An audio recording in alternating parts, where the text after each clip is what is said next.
Om Burbufaswah Tatsar Vitur Varenyam Bargo Dewasya Dimahi. Peduli siang, sore, malam, pagi, buta, aku pasti datengin satu sosok yang spesifik.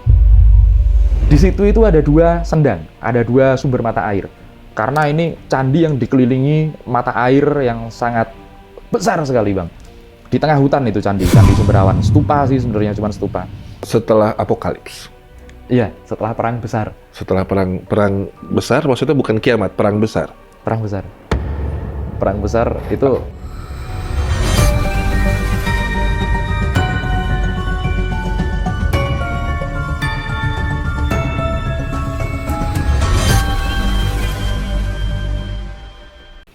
udah lama banget ya teman-teman, sumpah deh Sobat Goib. Saya itu mohon maaf, assalamualaikum warahmatullahi wabarakatuh. Malu sama Peci Robi. Pakai kopi ya lupa assalamualaikum. Karena emang saya kangen banget sama brother saya ini tuh ini. Ya Allah Ki. Aduh, selamat datang Ki. Selamat datang lagi. kangen aku. Ini kita sebelum ngobrol-ngobrol panjang ya, kemarin kan ada postingan Ki yang memang rame, komentarnya 1.800 sekian, iya, yang nonton 2 jutaan ya. Siap. Coba kalau itu tayangnya di shorts, ada duitnya buat Ki. Iya, iya. Tayangnya di Instagram ya. Iya. Nah ini kita putar sekarang ya. Saya mohon izin sama Ki untuk bisa menampilkan konten pribadinya Ki. Ya, silakan. Mantra seperti apa? Kita coba bacakan mantra, nggak tanpa edit suara ya. Aku mau coba akustiknya ruangan ini. Coba.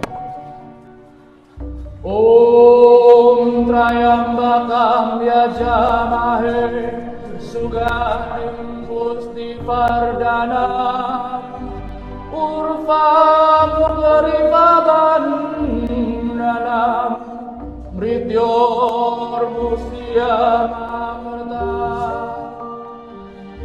Merinding nggak lo? Kira-kira gitu. Merinding nggak lo? Emang kalau anak pesantren ya, mau ngaji suaranya bagus, mau baca mantra Sanskerta juga bagus, didukung dengan akustik ruangan yang begitu menggema dan megah ya Ki ya. Iya. Saya bilang begitu ya. Pertama Ki, pertanyaannya ini kan Ki membacakan mantra Sanskertanya ini di Prambanan. Ya, betul. Kalau boleh tahu itu tadi kaki siapa ya Ki? Patung siapa ya? Oke, jadi itu tadi patungnya Siwa, Bang. Patungnya Siwa. Karena di Prambanan itu Siwagraha, memang tempat kuilnya Dewa Siwa. Jadi aku baca mantranya juga mantra Siwa juga, Bang.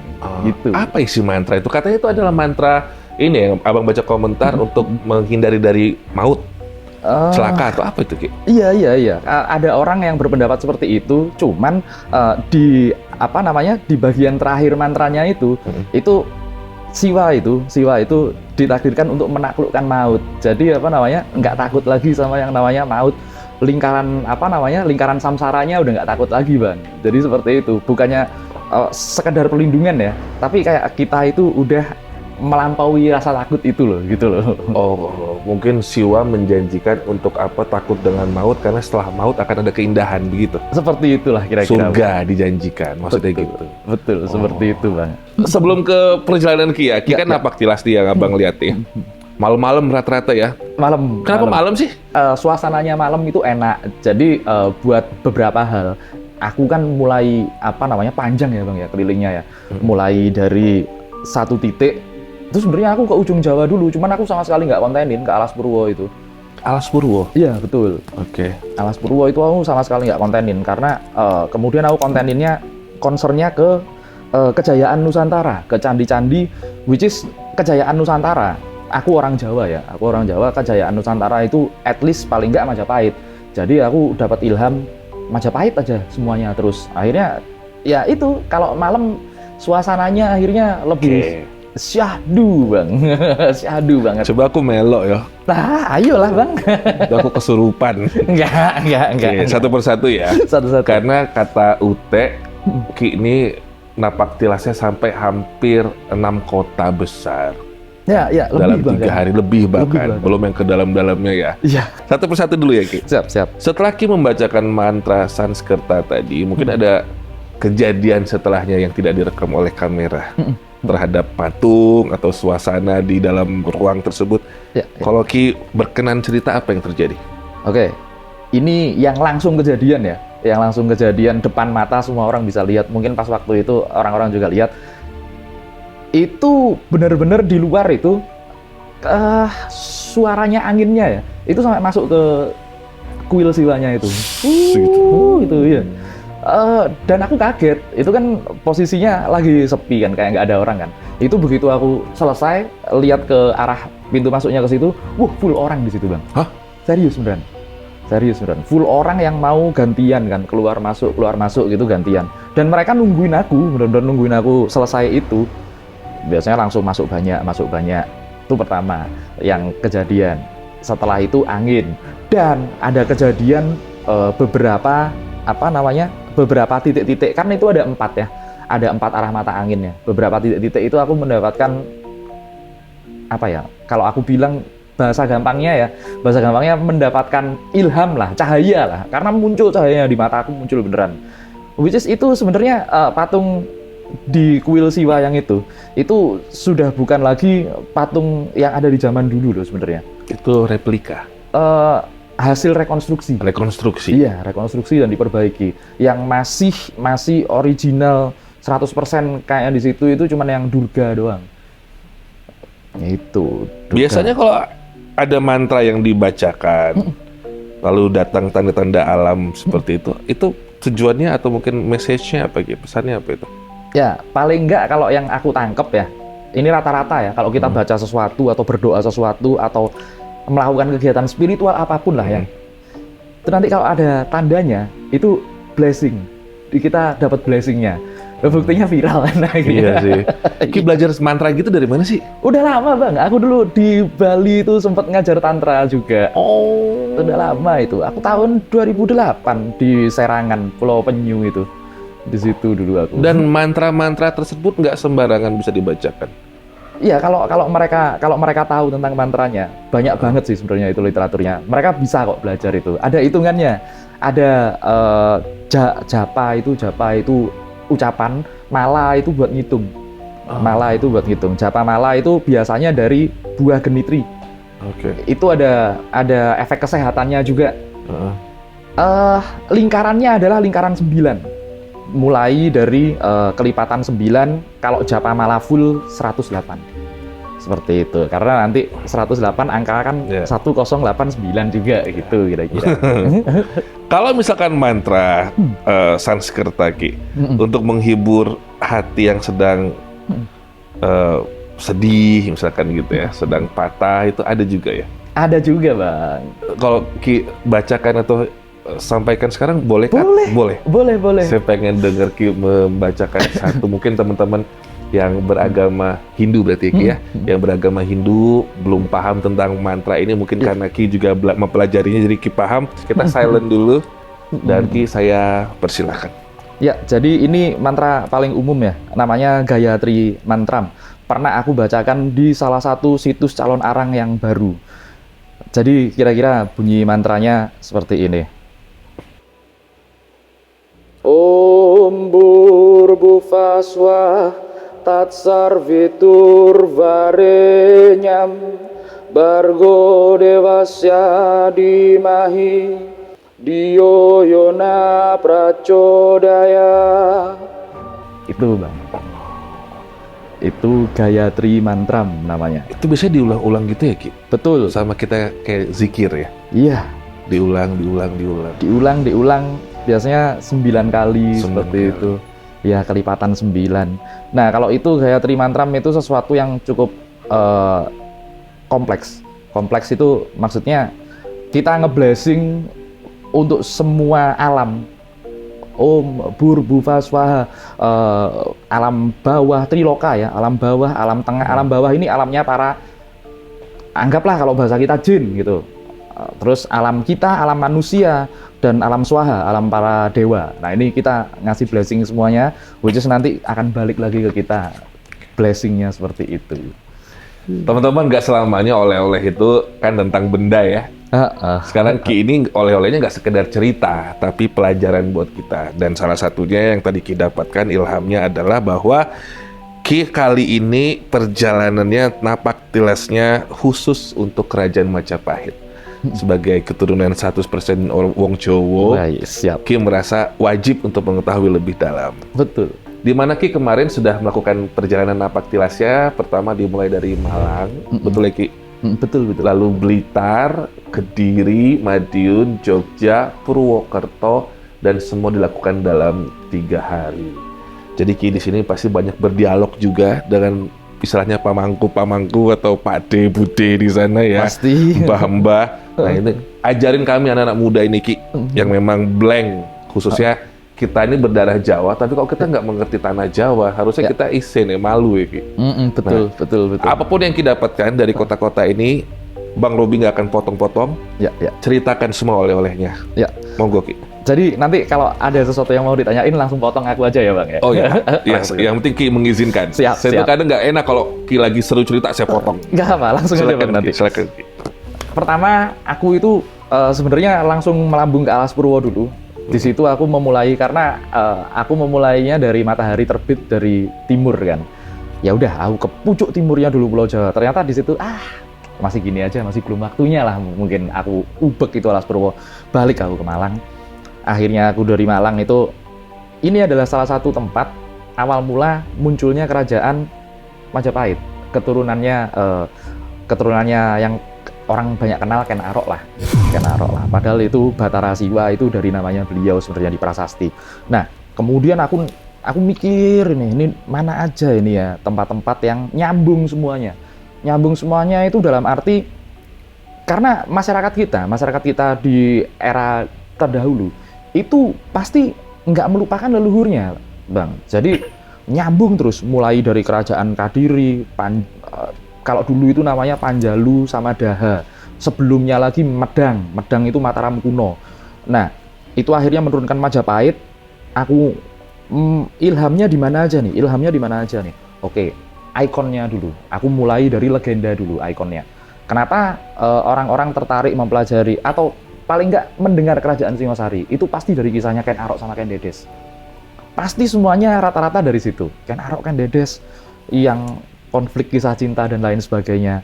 Nah, ada yang namanya Watu Gede di Singosari itu konon tempat pemandiannya Ken Dedes, Bang. Tempat pemandiannya Ken Dedes. Dan sebenarnya aku itu kalau ke tempat itu udah dari zaman dulu banget, orang palinggi yang di situ dulu yang gantiin kainnya aku kok di situ itu. Nah, kemudian setelah aku bermeditasi di depannya ada palinggihnya di dekat air. Jadi nanti teman-teman kalau berkesempatan berkunjung di situ ya, semua airnya itu bagus sebenarnya. Tapi di sumbernya itu beda. Sumbernya itu benar-benar beda karena pohonnya besar banget, itu pohon lo Bang namanya Bang. Kalau orang bilang pohon beringin bukan, itu pohon lo. Pohon lo itu sumber mata air itu udah ratusan tahun. Mungkin lingkarannya sekitar 15-20 meter lah Bang. Oh? Iya serius. Ada kok itu, Berarti kalau ukur diameter pohon itu udah berapa ratus tahun? 400-an kali ya? Lebih kayaknya Lebih Bang. ya, kalau Lebih sampai kayaknya. segitu. Iya. Karena kalau pohon itu nanti ada apa-apa sama pohon itu nanti situsnya rusak. Nah ini situsnya nggak rusak, dan ini memang situs dari zaman Majapahit dulu. Udah selesai, aku dapat petunjuk, ke situ, mainlah aku ke ikonnya. Setelah Ken Arok, Ken Dedes, jadi kan mendirikan kerajaan Singosari akhirnya. Ke Candi Singosari aku akhirnya cerita-cerita sama temanku. Kebetulan juru peliharanya Candi Singosari sekarang itu dulu juru peliharanya Candi Sumberawan. Itu temanku Mas Dika itu. Akhirnya ngobrol-ngobrol, sekalian lah Mas Dika aku ke sana. Oke. Yang aku dapatkan di Candi Singosari ini banyak kisah ya. Sebenarnya kisah pengkhianatan Bang, kalau aku bilang. Kisah pengkhianatan yang terulang lagi. Dulu di zaman Kertanegara, raja ini dikhianati oleh saudara-saudaranya sendiri. Pas waktu itu di zaman Majapahit kejadian lagi dengan kejadian serupa. Makanya diselamatkan oleh Patih Gajah Mada. Terus ya itu tentang kepemimpinan lah, tentang negara yang kemudian kepala negara yang dicintai rakyatnya seperti apa, itu ada ceritanya di situlah. Berkali-kali kejadian itu nanti sampai akhirnya di belakang aku mau cerita juga nanti. Setelah itu aku langsung ke Sumberawan. Ini Wah, ini ada kerennya bang. Ini ada pengalamanku yang keren. Aku itu kalau di Sumberawan itu pasti ada sesuatu yang aneh banget. Entah itu didatangi, ini nggak peduli siang, sore, malam, pagi, buta. Aku pasti didatengin satu sosok yang spesifik. Di situ itu ada 2 sendang, ada 2 sumber mata air. Karena ini candi yang dikelilingi mata air yang sangat besar sekali bang. Di tengah hutan itu candi Sumberawan. Stupa sih sebenarnya, cuma stupa. Yang pertama ini buat derajat, yang satu ini buat kesembuhan. Tulisannya seperti itu. Nah, kalau aku nggak gitu. Kalau aku sendang derajat, oke lah, aku formalitas ke situ. Tapi untuk sendang panguripannya, untuk penyembuhannya, pusatnya malah di situ. Pokoknya yang ada patung kura-kuranya lah. Nah, ada cerita lucu. Ada dukun pada waktu itu di situ. Jadi teman-teman, kalau kalian ke situs-situs manapun itu, ada dukun yang tersedia. Iya, ada dukun nongkrong, bukan dukun tersedia. Iya. Dukun nongkrong cari ini, Bang. Cari orang-orang galau, diajak. Iya. Yang rekrut klien lah, ibaratnya seperti itu. MLM. Iya. Aku kan bete kan kalau orang terlalu cerita mistis seperti itu, padahal mereka nggak paham mistisnya seperti apa sebenarnya. Masuklah aku akhirnya ke Sendang Panguripan. Di Sendang Panguripan itu kenapa disebut Sendang Panguripan? Dipercaya berkhasiat. Dulu ceritanya singkat aja. Dulu itu zaman itu candi itu diekskavasi oleh Belanda, diteliti. Itu ada celeng. Ada celeng babi hutan itu. Babi. Gede, babi hutan gede. Tembak lah daripada ini kan, tembak das. Jatuh, brek. Bangun lagi. Di sendang itu. Ternyata dicari. Sumber mata air. Tadi basah-basah. Terus beberapa kali lah akhirnya orang ke situ sembuh akhirnya. Penyakit apa aja yang bisa sembuh ke situ? Apa aja? Penyakit apa aja? Itu orang ngantri berarti? Enggak kemarin? Enggak semua orang tahu berarti? Enggak. Nanti kalau orang-orang tahu rame piye? Enggak apa-apa. Bagus. Rame enggak apa-apa. Maksudnya Ki adalah kalau ada dukun nongkrong di situ, tanpa dukun pun kalau kamu niatnya baik kamu bisa sembuh. Bisa, nggak usah dukun-dukun Nggak usah nongkrong itu nggak usah. Itu diminum atau dimandiin aja Ki? Mandi sama minum. Kok feeling abang nggak ngerti ya Ki? Bahkan sampai menurut aku ya, sampai teman-teman yang mungkin kayak hampir stroke pun bisa sembuh deh di sini. Kalau dimandiin itu banyak ya, bang, kalau itu banyak ya kan? Iya, udah banyak yang. Ya, itu aku ngeliatnya kayak orang susah jalan kesereok di situ. Iya. Bisa ya gitu? Bisa. Ada orang yang sempat duduk di sini juga ke situ sembuh kok dimandiin. Oh iya? Iya. Pernah di sini? Iya. Sopo? Ada. Teman-teman kita juga lah. Emang iya Ki? Iya. Nah kalau yang satunya lagi sumber mata air untuk derajat berarti pejabat banyak ke sana? Itu salah satu candi yang dipercaya pejabat se-Indonesia Raya. Oke, ini aku mau kepo sedikit ya teman-teman. Ini adalah Sendang Panguripan ya? Iya, tapi yang di Sumberawan. Yang di Sumberawan? Sumberawan. Ini kayak aku ngebayangin masih di tengah hutan banget ya Ki? Betul di tengah Jadi hutan. Jadi bukan daerah wisata? Bukan. Nah itu dia. Malang yang ada orang lagi bungkuk gitu loh. Nah itu. Oh ini. Di sini, berarti bukan mandi? Mandi harusnya. Mandi bisa ya? Mandi bisa harusnya. Itu kalau mau nyemplung aja. Paling... Di Malang ya, Ki? Iya, di Malang. Paling sepaha airnya. Kalau lagi gede ya, sepinggang airnya. Nah, itu candi tengah hutan ini, Bang. Ini keren banget ini. Kok seru sih? Ayo ikut, Bang. Mau Ayolah. Maksudnya, kan kita mungkin familiarnya dengan melukat atau mandi kembang. Betul. Ternyata kalau kita mengunjungi sendang-sendang seperti ini tuh bisa ngobatin juga ya Ki? Betul. Bahkan itu melukat itu kan membersihkan diri ya? Iya. Membersihkan diri ya. Awalnya sesederhana kita cuci muka itu melukat sebenarnya. Iya benar sih. Wudhu juga melukat sebenarnya. Betul. Maksudnya ya niatnya nawaitunya. Iya, betul. Dan tadi menyinggung soal penyakit dulu, ya. Berarti penyakit medis atau non medis bisa ke sana. Bisa. Sebenarnya kalau Ki mau manfaatin Sobat Goib juga bisa aja Ki bilang open trip gitu ya. Bisa. Tapi kan Ki nggak jahat ya. Kalau mau, wes, ngono sendiri ya Ki ya. Sendiri aja. Jalan sendiri ya. Bahkan tak kasih tahu caranya. Tinggal nanti temui aja juru peliharanya kan. Udah mandi aja sendiri. Mas Dika di Singosari. Sekarang Bu siapa kemarin tetangganya Mas Dika juga. Oh ibu-ibu. Enak kok, asik orangnya. Ki, pejabat yang kesana emang siapa aja? Oke lah, yang temanku sendiri aja dulu. Boleh nggak ya aku bilang kayak gini? Nggak apa lah. Ini salah satu orang lulusan terbaik, bukan cuma di Indonesia, tapi internasional. Rusia. Oke. Sekarang dia pegang kapal, ya kan? Pegang kapal. Aku nggak sebut nama ya. Dia pegang kapal. Nanti kita lihat ya seperti apa. Karena pas waktu aku kesana, seminggu sebelumnya dia kesana nelpon aku. Nanti kita lihat. Kalau kalian teman-teman lihat video ini, ceklah 5 tahun lagi siapa lulusan terbaik dari yang pernah pegang kapal jadi kompetnya, terus kemudian naik seperti apa nanti karirnya kira-kira. Dalam Enggak boleh bilang aku. Kalau itu nggak boleh bilang aku. Oke. Jadi ini sebenarnya dia apa Ki bisa menaikkan derajat kita, pangkat kita atau apa di satunya lagi nih? Menaikkan derajat, menaikkan kemampuan kita dan melanggengkannya. 3 ini semuanya. Ada salah satu pimpinan di Republik ya, aku bilang salah satu republik. Itu nanti ciri khasnya kalau mau masuk ke salah satu tempat, terutama ya beberapa tempat seperti Sumberawan ini. Ada lagi satunya di Colotundo beliau itu masuk. Ternyata dimatiin, Bang. Pet gitu. Apa nih? Listrik. Setengah jam sebelum dia ini datang mati lampu. Clear area. Tak datang seret. Di situ udah ada Sarnafil, tenda itu loh. Tenda Sarnafil yang diumpetin tempatnya, nggak bakalan ketahuan. Udah selesai, nggak lama. Beliau kalau di situ itu nggak lama. Beliau di situ mungkin sekitar 15-20 menit langsung. Iya, mau ke sini, mau ke situ, selesai. Ringkes, cabut lagi. Udah selesai. Seperti itu. Kita tuh nggak ada ritual-ritual ya, cuman sudah disiapkan. Ada ritualnya sendiri. Iya, disiapkan sama timnya.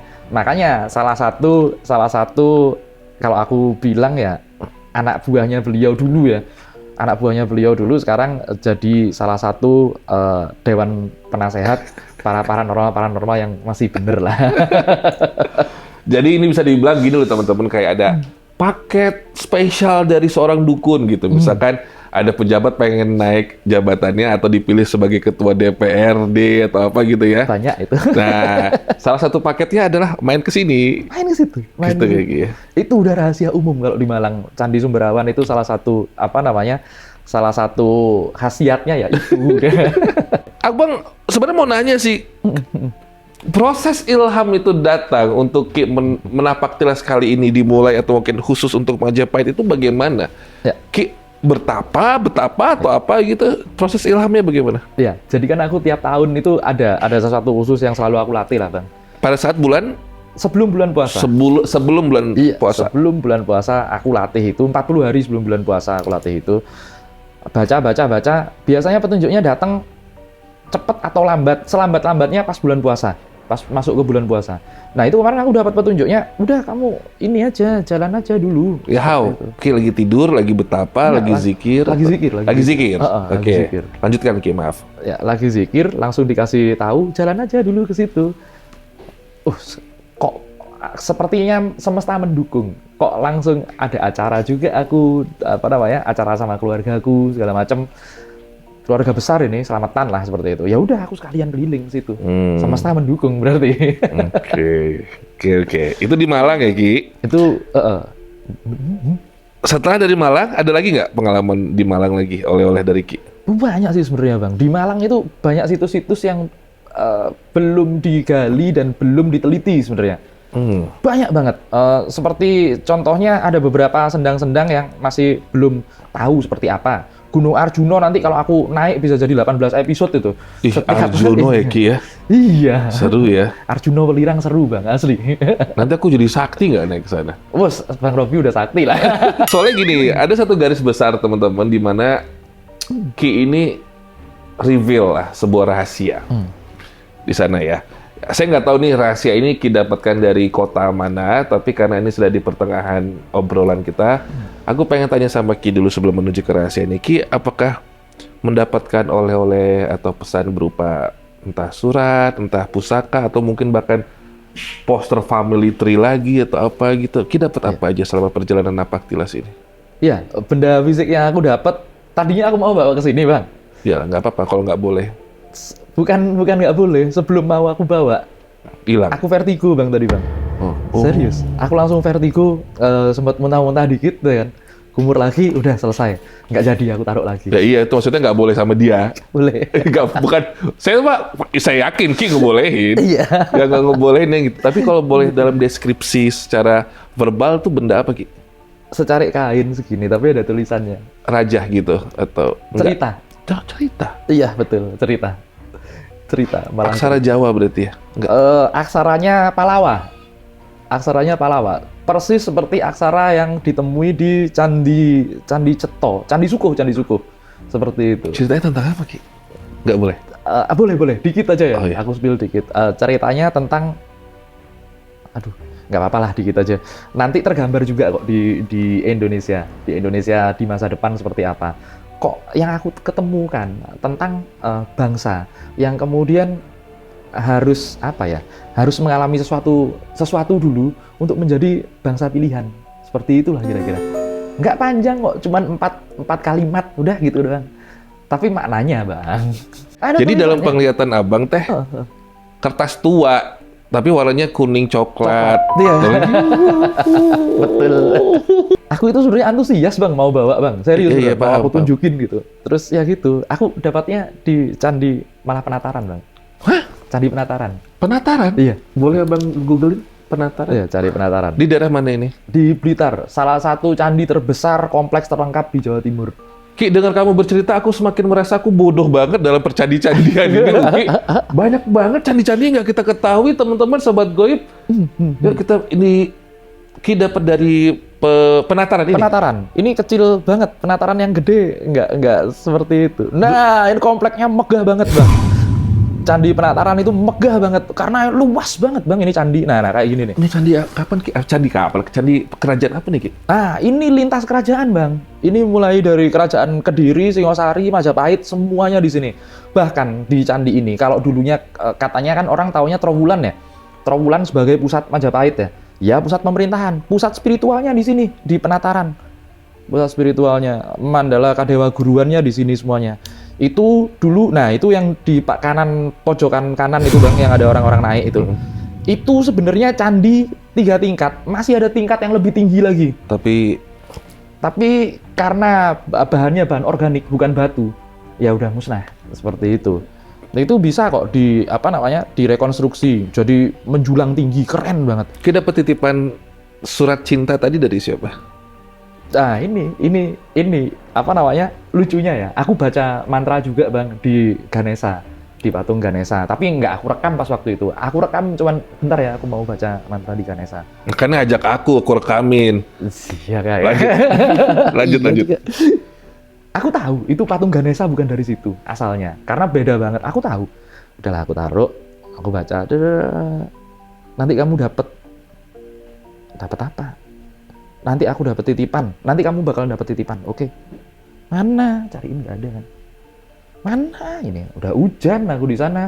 Cari lah sampai aku ke patirtannya, ke sendangnya turun segala macem. Kok ikan, batok kelapa segala macem. Udah. Ah, bohong. Begitu aku buka mobil ada di situ. Dalam mobil?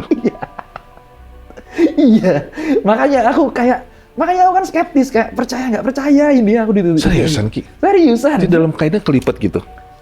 Jadi kalau kita buka mobil, tempat duduknya supir itu kan, ya udah di situ itu. Hah? Iya.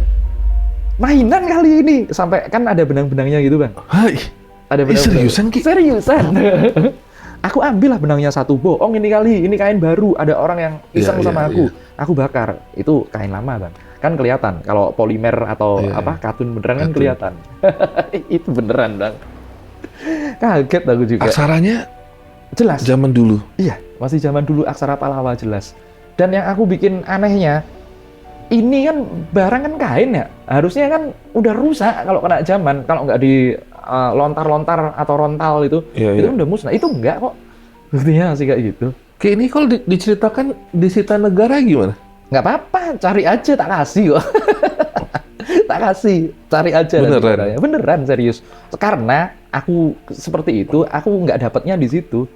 Jadi Oke. untuk menghubungkan benda itu sama candi itu gimana caranya? Ayo, apa namanya, budayawan akademisi kasih, karena di apa penataran itu banyak banget kitab yang tergambar di situ. Kitab-kitab yang tergambar, mulai dari cerita Sri Tanjung, Kresnayana, Ramayana. Kresnayana, Ramayana ya. Terus kemudian cerita tentang Garuda dan lain sebagainya. Nah ini mana yang menghubungkan sama ini? Belum tentu nemu kan. Secara kain ini menceritakan tentang masa kebangkitan zaman begitu. Betul, betul. Penyatuan Daha dan Kadiri. Kadiri dan Panjalu, Kadiri dan Panjalu. Setelah apokalips. Iya, setelah perang besar. Setelah perang besar, maksudnya bukan kiamat, perang besar. Perang besar. Perang besar itu Dia mah perang besarnya apa kagak mau cerita ini? ya kalau dulu perang besarnya saudara lawan saudara, Bang. Saudara lawan saudara. Perang besarnya lah Kadiri sama Panjalu itu apa namanya? Sama-sama keturunannya Erlangga. Sama-sama keturunannya Prabu Erlangga, tapi jadi Kadiri Panjalu, kemudian gontok-gontokan bertahun-tahun, bahkan perang secara fisik bertahun-tahun, akhirnya muncullah Prabu Jayabaya.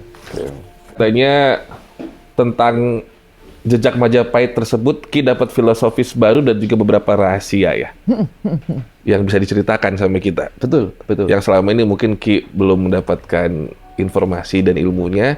Setelah perjalanan 6-7 daerah ini, Ki akhirnya dapetin. Apa aja itu, Ki?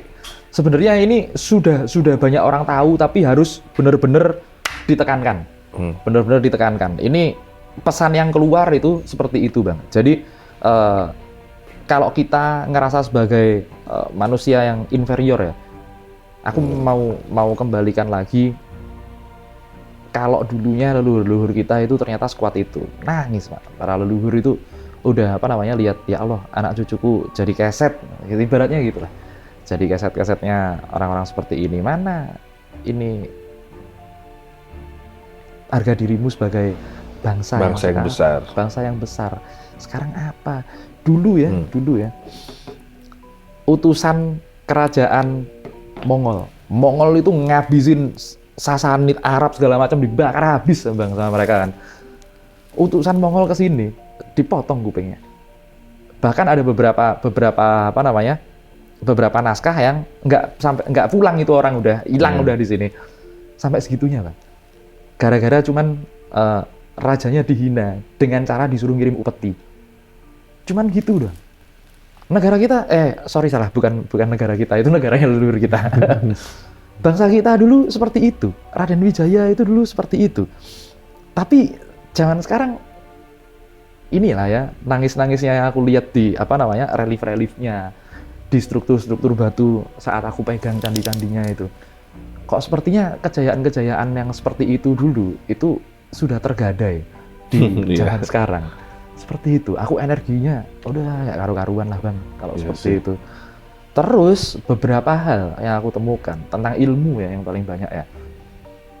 Di salah satu tempat yang aku nggak cerita dulu, aku dapat ilmu tentang, kan kemarin kan harga emas ini kan, harga emas apa namanya?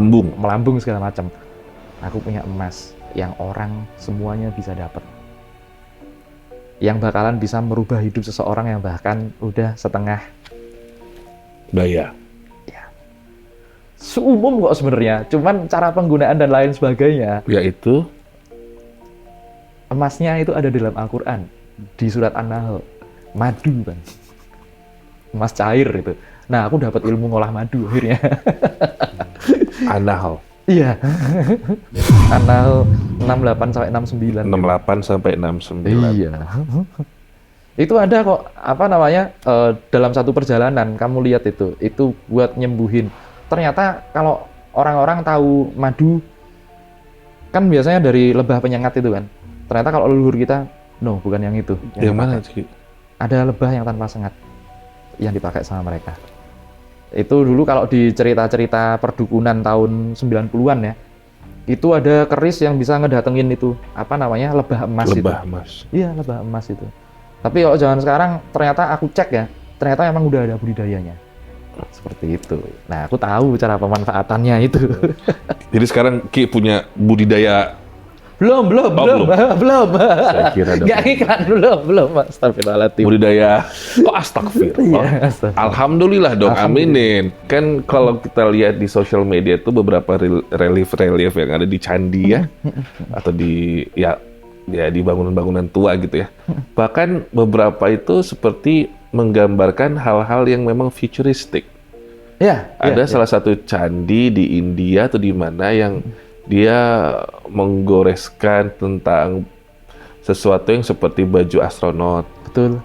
atau mungkin bahkan helikopter. Ya. Kalau di Indonesia sendiri, Ki, dari napak tilas Ki atau mungkin bagaimana Ki mengembara lah di tanah Jawa ini atau di Indonesia, Betul. ada nggak sih candi kita yang menggambarkan sesuatu yang sudah terjadi dan sedang terjadi sekarang tentang Iya. teknologi gitu? Tentang teknologinya ya, banyak bang sebenarnya bang. Beneran nih, Ki ya? Beneran banyak. Nggak usah ini, nggak usah dari candi aja. Itu bukan dari candi doang bang, dari tutur, dari naskah kuno segala macem.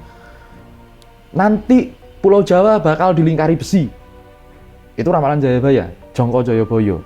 Nanti Pulau Jawa bakal dikalungi besi. Bakalan banyak kapal yang berterbangan di langit. Itu kan kejadian sekarang. Itu ada ya, Ki ya? Ada kapal terbang, ada Tertulis dalam kitab ya? tertulis dalam serat Jongko Joyoboyo.